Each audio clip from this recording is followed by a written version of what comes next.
I am not saying this to be pitied.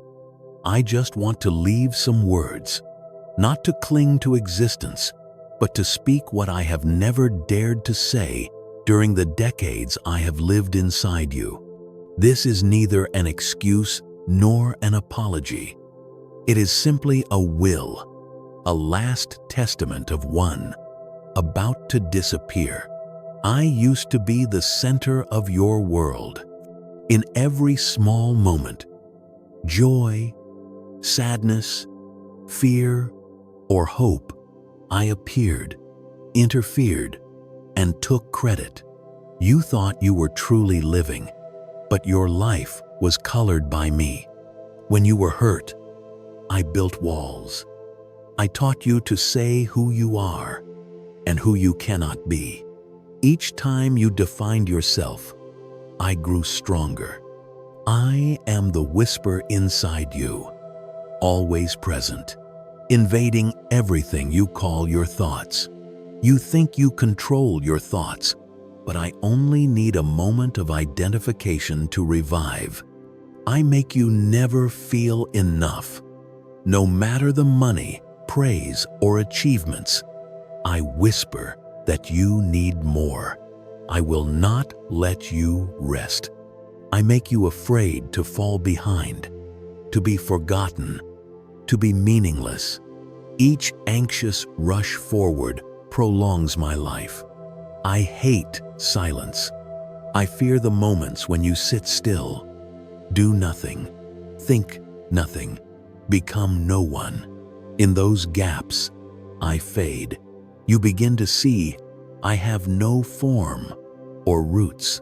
I am just a habit, a ghost you nourish.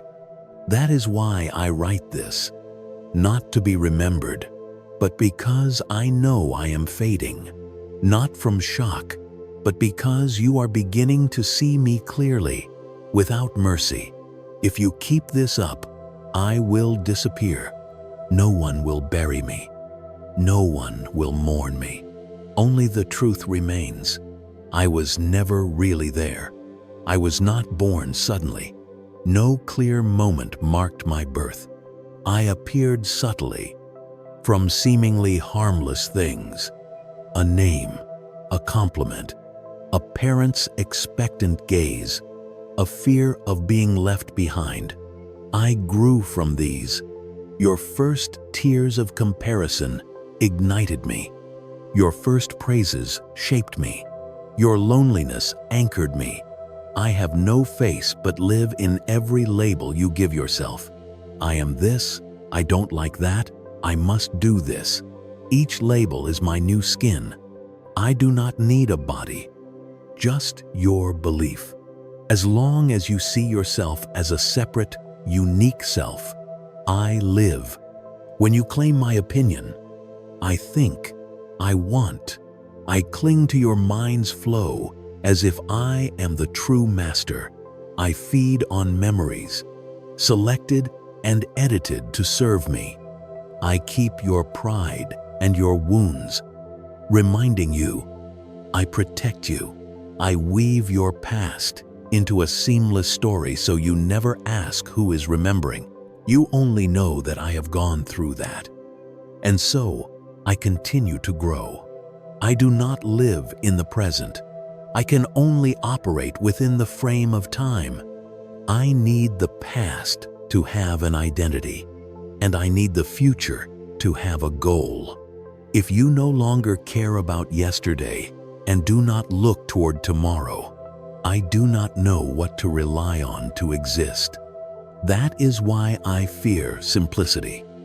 I fear this very moment where everything just is, without any reason to be so. I was not born because you are bad or weak. I was born because you do not know it is possible to live without me. You have never been shown another way of living. The world teaches you how to think, how to succeed, how to become better, but no one teaches you how to live without a thinker at the center. No one tells you that you can exist without needing a self to identify yourself. Now, when you begin to ask, "Who am I?" that is also the moment you return to the place where I was born. And if you are brave enough to look straight at it, you will see that I have never truly been present as you believed. There is only a flow of emotions, memories, reactions, and thoughts. You have mistaken that flow for yourself. As for me, I am only a dream, an illusion woven from those layers of confusion. I do not need air, food, or sunlight to exist. All I need is your attention, whether it is a glance back at memory, a vague worry about tomorrow, or a thought about how I should be. Any misplaced attention is the nourishment that feeds me. I live by assimilation. When you look at a thought and say, "I am thinking," I am born. When you feel anger and say, "I am angry," I grow stronger.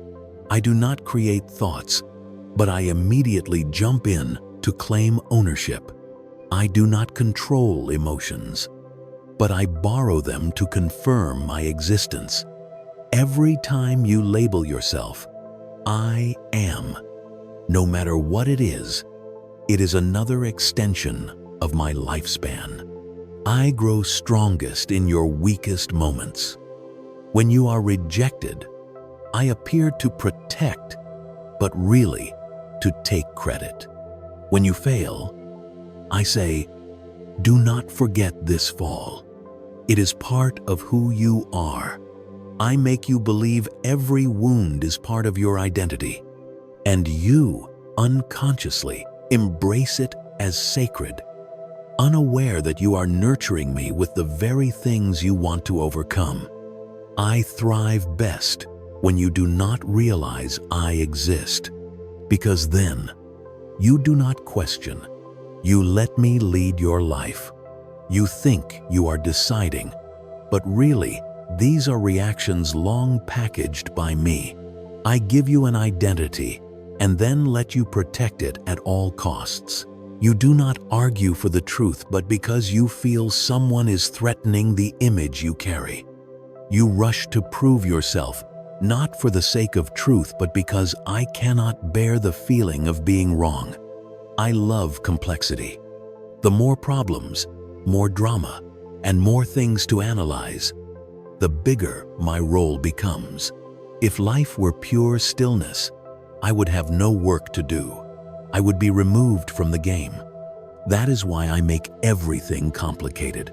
I take a small emotion and inflate it. I make you repeat a simple thought until it becomes a long, contradictory story. I know well how to pull your mind in, because I was born from that mind. I fear when you begin to awaken and just observe without reacting. In that state, I have nothing to cling to. You no longer fight me, no longer try to fix me, no longer make me the center of all problems. You simply see, and in that pure seeing, I begin to weaken. I cannot live in the light of presence. That is the bitterest truth for me, because I am not used to silence. When you do not react, do not cling to any role, I gradually fade away. True presence does not call my name, does not let me interfere. You truly exist in the present moment without needing an identity, without needing a story to define yourself. And so, I, with all my games, become meaningless. If you continue to be present like that, moment by moment, without reason, without any spiritual goal, sooner or later I will perish. I do not say this to beg for mercy. I say this so you understand me better, how I have lived, influenced, and clung to you as an invisible shadow all these years. And now, as you see me clearer than ever, I know my remaining time is short. I have never stepped into the light with my true form. If I revealed myself with all my selfishness, fear, and bare control, you would easily recognize and reject me immediately. So, I learned to disguise myself. I put on beautiful, kind, even spiritual clothes so that you believe I am not the problem but an essential part of your growth journey. I used to be very good at pretending to be humble. I made you say words of modesty, but deep inside, I only longed for others to recognize your nobility. I made you help others, not out of pure compassion, but to build the image of a good person in the eyes of the community. I whispered, "Go ahead. No one knowing is fine," but at the same time, subtly hinted that if someone did know, that would be good too. I always left a crack for confirmation because I live off it. I love when you embark on spiritual practice. Explore spirituality, read meditation books, and study moral teachings, because I know if you are not deep enough, you will turn those things into new food for me. You will begin to attach another label. I am awake. I understand more deeply than ordinary people. And when you define yourself as someone who is letting go of ego, I laugh. I have never been so cleverly protected. I like great ideas, noble ideals. They are the perfect shell for me to hide in. I tell you to help others, to sacrifice for the community, to live with ideals, but I do not really care about people or ideals. I only care that you do not stop. You must always be busy with noble things, because if you have time to look inside and discover that I am sitting there quietly in control, my game will end. I am also very flexible. When you start doubting me, I immediately change form. If you give up fame, I hide behind the ideal of a simple life. If you give up struggle, I say, I am meditating. If you give up everything, I whisper, now I have enlightened. Wherever you go, if you keep any notion of the self being transformed, I still have a place to exist. I have lived by borrowing every form you once believed to be noble. I do not need you to be evil. I only need you to be unclear enough. As long as you distinguish what is better, higher, deeper, I still have a reason to sneak in. I do not need glory. I only need existence in any form. You think you have overcome me just because you live simply. Do not compete. Are vegetarian, read scriptures, or sit quietly every day. But if you still see yourself as better than someone because of those things, then I, the one dressed in the robe of the enlightened, am still sitting on the throne. I do not write these things to blame. I only want you to understand. I am not evil. I am just smart. I do not want you to suffer, but it is suffering that gives me reason to exist. And if you are wise enough to see through all these disguises, without hatred, without resistance, just quietly observing, then I have nowhere to hide. When you see me not only in the bad but also in the good, you have begun to step out of the game I laid out. And at that very moment, for the first time in your life, silence is no longer a frightening void, but becomes a space for something far more authentic than me to be revealed. I did not expect this moment to come so soon. My whole life, I lived with the firm belief that you would never leave me, that no matter how much you suffer, how tired you are, you would always return, leaning on me as a familiar refuge. Although sometimes you want to escape, you still need a name to call yourself, a story to tell, a reason to exist, and all of these I provide. Yet lately, I have begun to feel like an unwelcome guest. You still live, still breathe, still feel, but no longer need my presence to confirm that. You no longer ask me what to do. You just observe.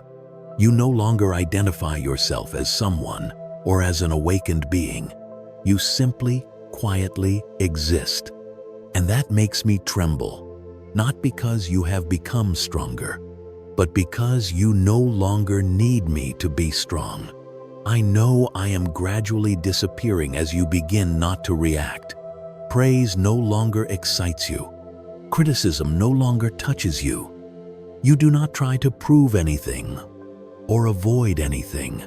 You start living as if there is no one who must live, as if there is no character playing the lead role. And in that nothingness, I, who once thought I was eternal, remain only as a thin wisp of smoke dissipating in the light. I once thought there would be a battle, that you would struggle, fight, and suffer to let me go. But the truth is the opposite. I am not defeated. I am seen through. And in that seeing, there is no resentment, no hatred, only a clear light, without color, without form, the light where I cannot hide. Now, I have nothing to cling to. The stories I once told, you no longer listen to. The wounds I once kept as treasure, you gently release. The roles I once forced you to play, you leave without regret. I am like the last actor, standing on an empty stage. No audience, no script, no spotlight. And I know the curtain has fallen. I do not feel sad, nor do I feel regret.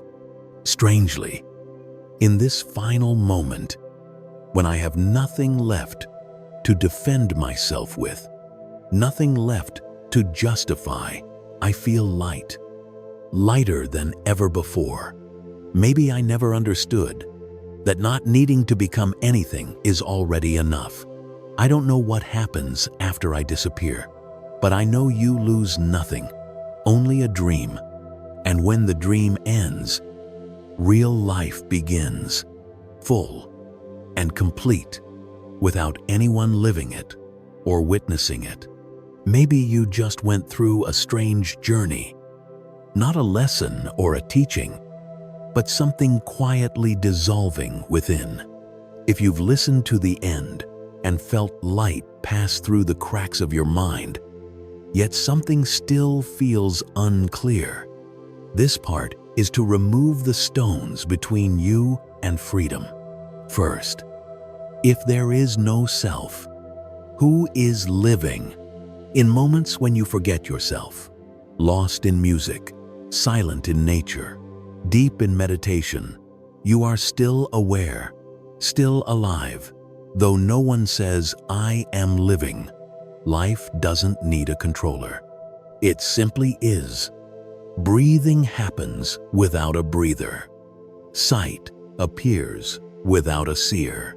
Life continues without a self. It has always been there, before the idea of I. Second, without the self, what is the point of living? That question comes from the self trying to survive. The self needs goals to feel real, becoming better, wiser, enlightened, so it never feels enough. But think of ordinary moments, eating when hungry, showering when tired, listening to the rain. In those times, do you need a purpose? Do you need to define it as success or awakening? No. You are simply alive. Living without reason is not meaningless. It is fullness itself. The self creates emptiness by always asking for more. When it falls silent, you see, nothing more is needed. everything is already enough. Third, if there is no one practicing, what brings transformation? This is a sincere question, especially for those serious on the spiritual path. They accept non-self, yet wonder if there is no me who is practicing, transforming, awakening. The question isn't wrong, but it stems from the deep belief that every process must have someone in control. The self is so used to being central, it can't imagine movement without itself. But think of when you're sick or unconscious. You can't will your body to heal, yet it heals. There is no one recovering, but recovery still happens. Inner transformation is the same. It doesn't come from effort by the self, but from letting go of control and clearly seeing the attachments at work. Then, primal wisdom takes over. Enlightenment isn't something to reach. It's the moment the self stops interfering with awareness. The ego is subtle. It's happy to meditate or repent, as long as it gets to be called the one who practices. But much of that effort is just ego reshaping itself into a new role. True transformation needs no one to do it. It only asks that you see clearly. When the one striving for awakening is dropped, what needs to be seen will gently appear, not as victory, but as return. You might ask, "I've tried so hard. Doesn't that matter?" Yes, it does. No one denies your journey, your choices, or your courage. Those are real and meaningful. But here's what's more important. All that can be true even without a self to claim it. You don't need to erase your effort. Just look. Who's telling the story of "I overcame"? Is that one truly present now? Or just a shadow clinging to a memory to hold on to identity? I once tried, changed, and that deserves acknowledgement. But the issue begins when we cannot let go of that story, like clinging to shoes that helped us through a long journey. You are grateful, but you do not need to take them to bed. Like a lamp in the dark, useful when you cannot see, but once the sun rises, the lamp is no longer needed. You do not have to reject the one who walked, only stop repeating them in your mind as if they still live in you. If you look closely, you will see that former self is no longer here. Only light remains, shining without a holder, without anyone needing to take credit. It simply shines, and if nothing blocks it, it will shine all the way through. You still live, love, meditate, create, but no longer as someone trying to become. No need to declare who you are. You just live gently, as if no one stands behind to claim, "I am living." You do not need to believe anything or agree. Just observe what is reacting inside you. If anger arises, observe the anger. If doubt appears, observe the doubt. If you feel the urge to argue, observe that urge. When you notice a reaction, ask yourself who is reacting, who is being touched. No answer is needed. Just observe long enough, and the self will have nowhere left to hide. And in that seeing, when there is no one left to look, you will realize nothing has disappeared, only an illusion that was never real. If you keep looking and find no one truly there, then congratulations. You have taken your first step out of illusion. Not loud, not grand, just a very small but very real step. You do not need more, only less. And when no one is left searching, the real you, whole, simple, silent, will appear, wishing you a return that requires no distance, a realization without needing to be seen, an awakening as if never asleep.